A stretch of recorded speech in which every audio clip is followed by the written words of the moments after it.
नमस्कार विद्यार्थी मित्रांनो, नवोदय गणित यामध्ये आज आपण स्तंभालेख, आलेख व रेषालेख यांच्या सहाय्याने माहितीचे विश्लेषण हा घटक समजून घेणार आहोत. मित्रांनो, संपूर्ण व्हिडिओमध्ये आपण काठिण्य पातळीचे प्रश्नसुद्धा पाहणार आहोत. चला तर मग सुरुवात करूया. भाग 2, प्रश्न 8वा. सोबतच्या स्तंभालेखात एका विशिष्ट दिवसाचे वेगवेगळ्या शहरांचे तापमान अंश सेल्सिअसमध्ये दिले आहे. त्यावर आधारित 2 प्रश्न आहे आणि त्याचं उत्तर आपल्याला या ठिकाणी शोधायचं आहे. बघा प्रश्न पहिला, कोणत्या शहरांचे तापमान समान आहे? बघा समान तापमान म्हटल्यानंतर आपण स्तंभालेख बघायचे आणि जे 2 स्तंभ सारख्या उंचीचे आहेत ते बघायचे. बघा या ठिकाणी याचं उत्तर शक्यतो आपण पर्यायावरून जायचं आहे. पाचगणी व पुणे. पाचगणीचा स्तंभ बघायचा 25 वर आहे आणि पुणेचा स्तंभ त्यापेक्षा उंच आहे, म्हणजे ते समान नाही. पुणे व माथेरान. बघा पुणे शहराचा स्तंभ 30 अंश दर्शवतो, तसेच माथेरानचा स्तंभ हा 25, म्हणजे हे सुद्धा समान नाही. आता माथेरान व पाचगणी. आता या ठिकाणी पाचगणीचा जो स्तंभ आहे 25 आहे आणि माथेरानचा जो स्तंभ आहे तो सुद्धा 25 उंची दर्शवतो, म्हणजे या 2 शहराचं तापमान कसं आहे? समान आहे. या प्रश्नाचं उत्तर आहे माथेरान व पाचगणी. प्रश्न पर्याय क्रमांक सी. समानचे जे प्रश्न आहेत हे केव्हाही आपण पर्यायावरून सोडवायचे आहेत, कारण बऱ्याचदा 2 शहरांचं किंवा जास्त शहरांचं तापमान समान असू शकतं. ते तापमान आपल्या पर्यायामध्ये दिलेलं असणं आवश्यक असतं. प्रश्न दुसरा, पाचगणी व चंद्रपूरच्या तापमानातील फरक किती? आता या ठिकाणी तुम्हाला फरक विचारलेला आहे. आता पाचगणी शहराचं तापमान या ठिकाणी किती आहे? 25 आहे. तुम्ही असं लिहू शकता. पाचगणीचं तापमान 25 अंश सेल्सिअस आहे आणि दुसरा शहर कोणता आहे? चंद्रपूर. बघा चंद्रपूरचं तापमान तुम्ही असं नाव शॉर्टमध्ये लिहिलं तरी चालतं. चंद्रपूरचं जे तापमान आहे स्तंभालेखावरून बघितलं तर 35 अंश सेल्सिअस आहे. आता या ठिकाणी फरक तफावत जेव्हा विचारले असते त्यावेळेस आपल्याला त्याची वजाबाकी आवश्यक असते. म्हणजे या ठिकाणी आपलं 35 वजा 25 करावं लागणार आहे. याची वजाबाकी उत्तर मिळते 10 अंश सेल्सिअस. म्हणजे 2 शहरातील तापमानामध्ये 10 अंश सेल्सिअसचा फरक आहे. ऑप्शन नंबर बी आपल्या या ठिकाणी उत्तर आहे. बघा मित्रांनो, व्हिडिओ आवडल्यास लाईक करा. तुम्ही नवीन असाल तर मित्रांसोबत सुद्धा शेअर करा. आता आपण प्रश्न 9वा पाहूया. सोबतच्या स्तंभालेखात वेगवेगळ्या 5 शाळांनी एका स्पर्धेत जिंकलेल्या पदकांची संख्या दिली आहे. त्यावर आधारित 3 प्रश्न आपल्याला सोडवायचे आहेत. बघा पहिला प्रश्न आहे, कोणत्या शाळेने सर्वात कमी पदके जिंकली आहेत? म्हणजे कोणत्या शाळेचा स्तंभ हा सर्वात खाली आहे? तर बघा सर्वात खाली स्तंभ असणारा ही शाळा आहे आणि त्या शाळेचा क्रमांक आहे 2 नंबर. म्हणजे 2 नंबरच्या शाळेने फक्त 3 पदके जिंकलेली आहे. या ठिकाणी ऑप्शन नंबर बी हे आपल्या या प्रश्नाचं उत्तर आहे, 2 नंबरची शाळा. बघा प्रश्न दुसरा, शाळांनी जिंकलेल्या एकूण पदकांची संख्या किती? ज्यावेळेस तुम्हाला एकूण पदकांची संख्या विचारली जाते त्यावेळेस सर्व शाळांनी जिंकलेले पदक, बघा नंबर 1च्या शाळेने जिंकलेले पदक आहेत या ठिकाणी 4.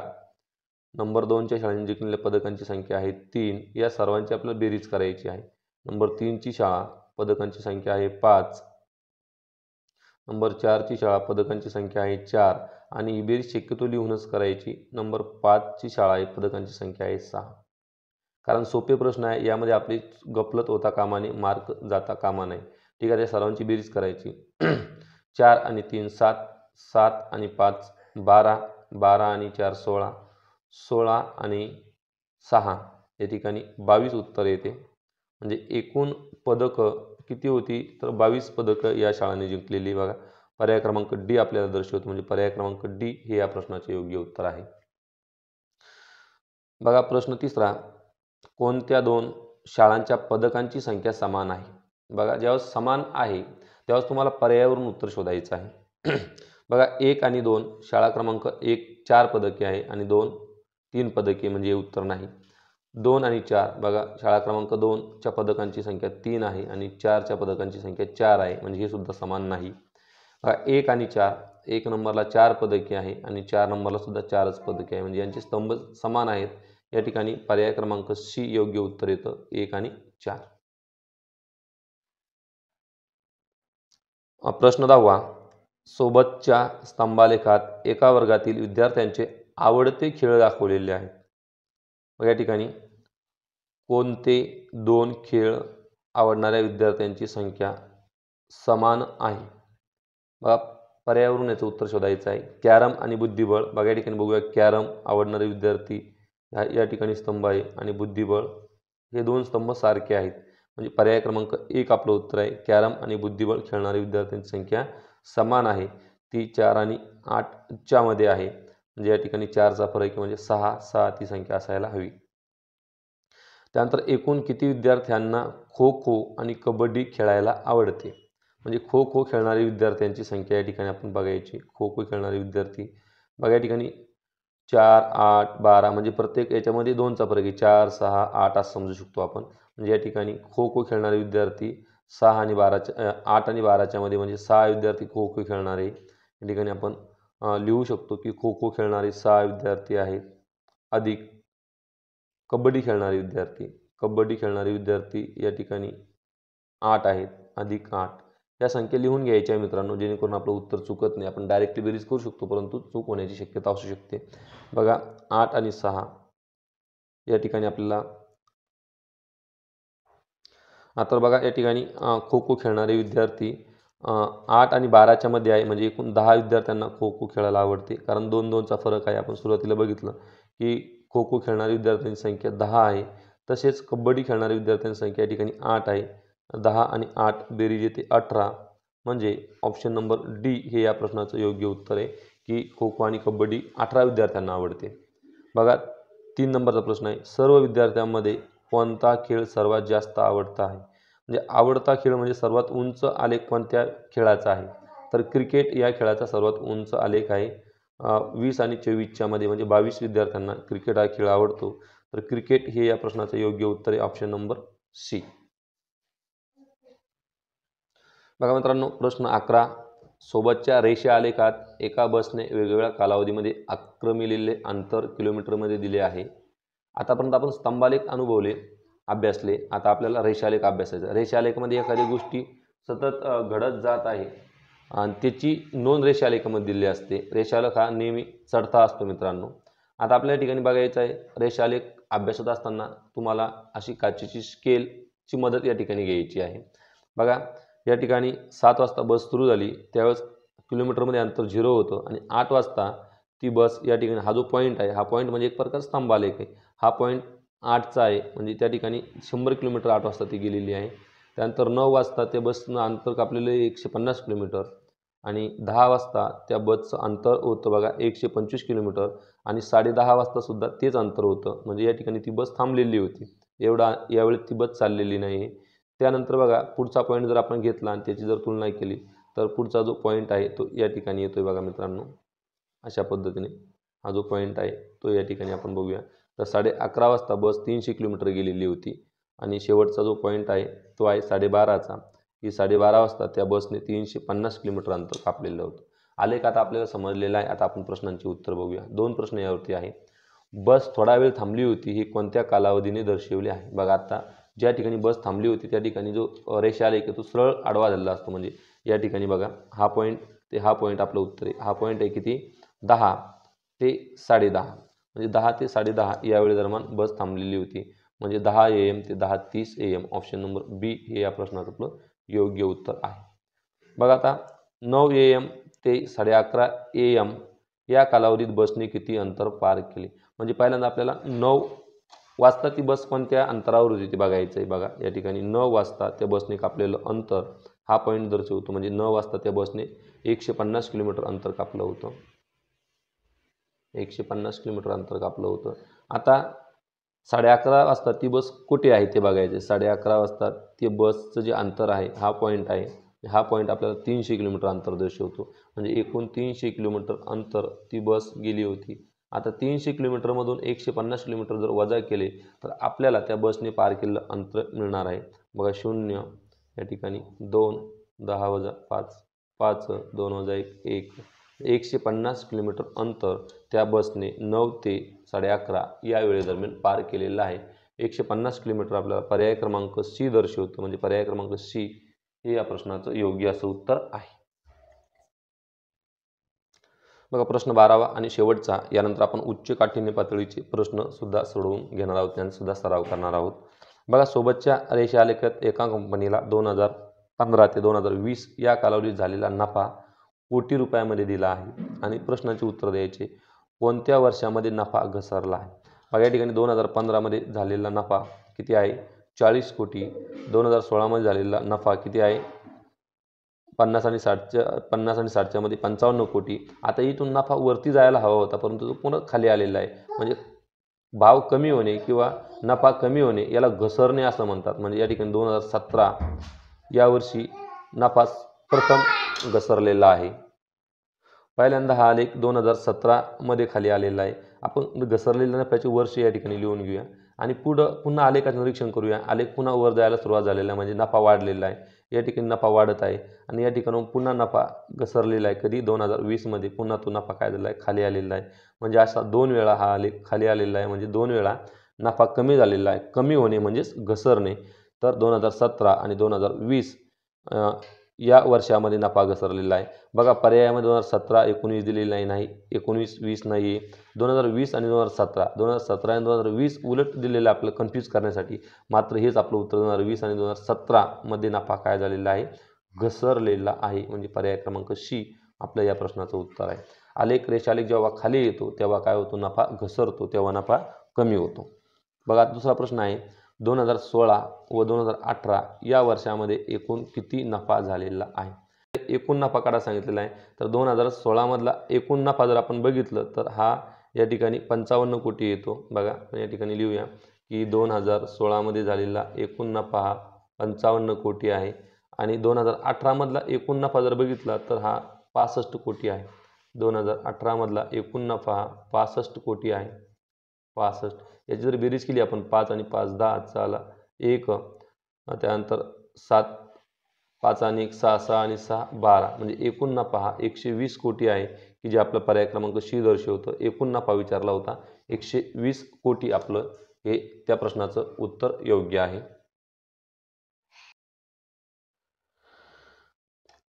प्रश्न तिसरा 2019 या वर्षापेक्षा 2017 या वर्षात नफा किती कमी झाला।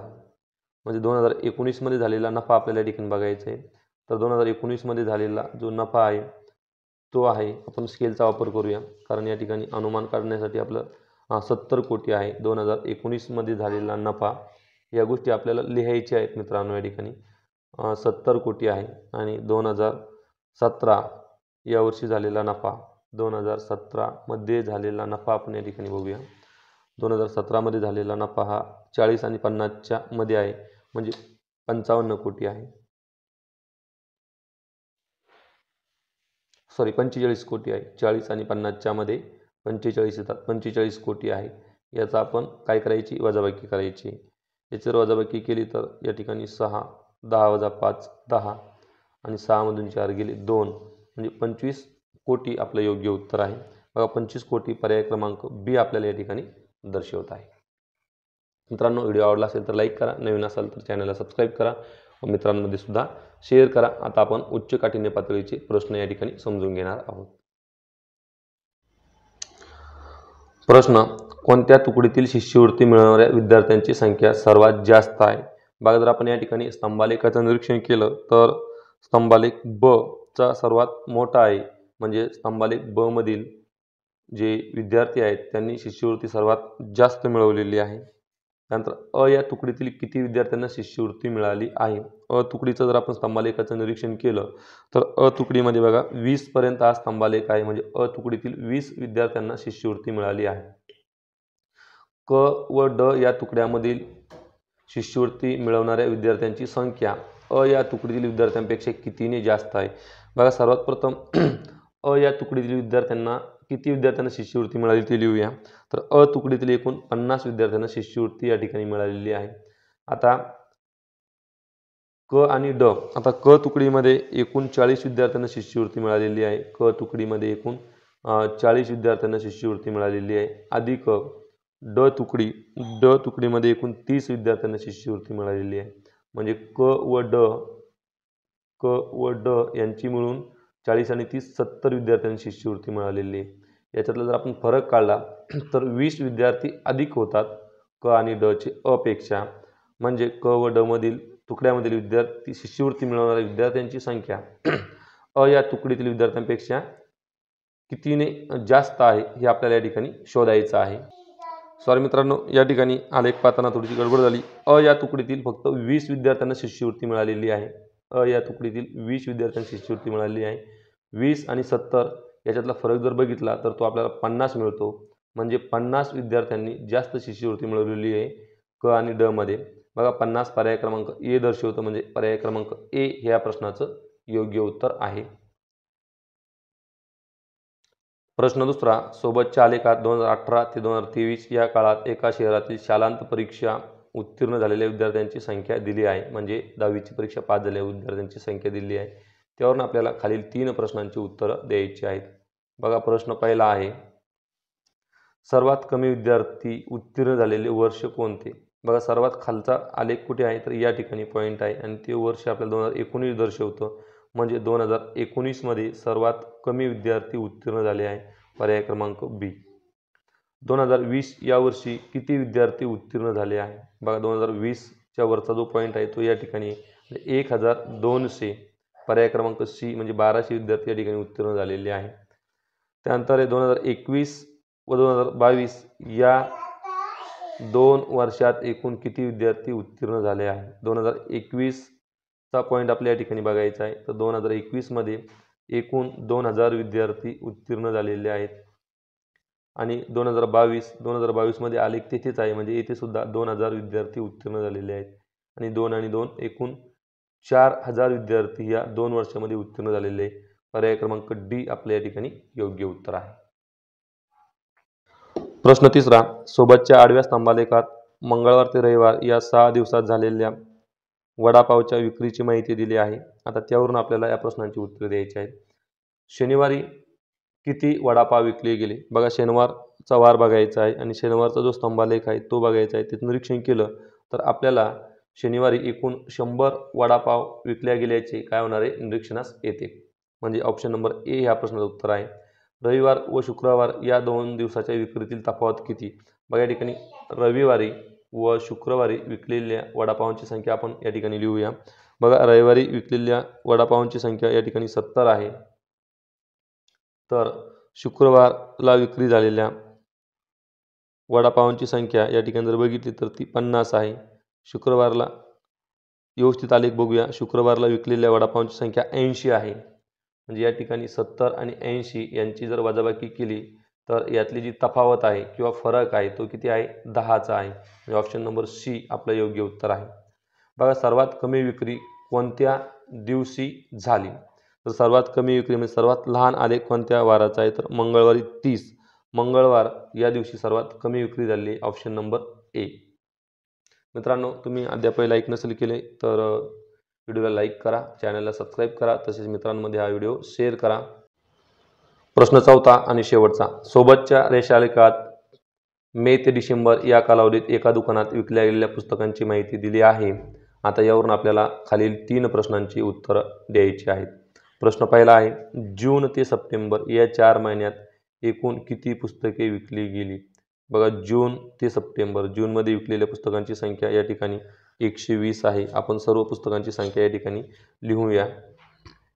120 जून. त्यानंतर जुलैमध्ये विकलेल्या पुस्तकांची संख्या तितकीच आहे, म्हणजे 120 आहे. त्यानंतर ऑगस्टमध्ये विकलेल्या पुस्तकांची संख्या जर आपण या ठिकाणी बघितली, हा पॉईंट कुठे येतो ते आपण बघूया रेषेच्या सहाय्याने. जर बघितला तर हा पॉईंट 80 आणि 100च्या मध्ये येतो. 80 आणि 100च्या मध्ये 90 पुस्तकांची संख्या आपल्याला मिळेल. त्यानंतर सप्टेंबरमध्ये सुद्धा तितकीच आहे, म्हणजे सप्टेंबरमध्ये सुद्धा 90 पुस्तके विकली गेलेली आहे. या सर्वांची आपल्याला बेरीज करायची आहे. बघा 0 अधिक 0 0, 2 आणि 2 4, 9 आणि 9 18, 18 आणि 4 22, 22ला 2 देऊ, हातचे आले 2, 2 आणि 1 3, 3 आणि 1 4, म्हणजे 420 पुस्तके विकली गेलेली आहे या कालावधीमध्ये. पर्याय क्रमांक डी. 2 डिसेंबर महिन्यात किती पुस्तके विकली गेली? आता डिसेंबर महिना शोधायचा. हा डिसेंबर महिना आणि त्याचा पॉईंट या ठिकाणी आहे. म्हणजे डिसेंबर महिन्यामध्ये विकलेल्या पुस्तकांची संख्या आपण जर बघितली अशा पद्धतीने, आपण जर आलेख स्केलपट्टी वापरायचीच आहे. म्हणजे 20 पुस्तके ही डिसेंबर महिन्यामध्ये विकली गेली. पर्याय क्रमांक 1. मे ते डिसेंबर या कालावधीत एकूण किती पुस्तके विकली गेली?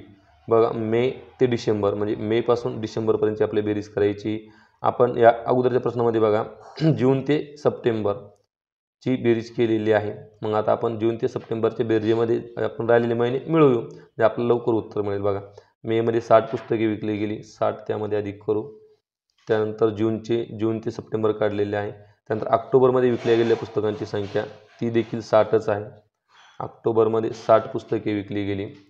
त्यानंतर पुढे बघूया आपण नोव्हेंबरमध्ये विकली गेलेल्या पुस्तकांची संख्या या ठिकाणी बघूया आपण. नोव्हेंबरमध्ये विकल्या गेलेल्या पुस्तकांची संख्या ही 100 आणि 80च्या मध्ये आहे, म्हणजे नोव्हेंबरमध्ये सुद्धा 90 पुस्तके विकली गेली.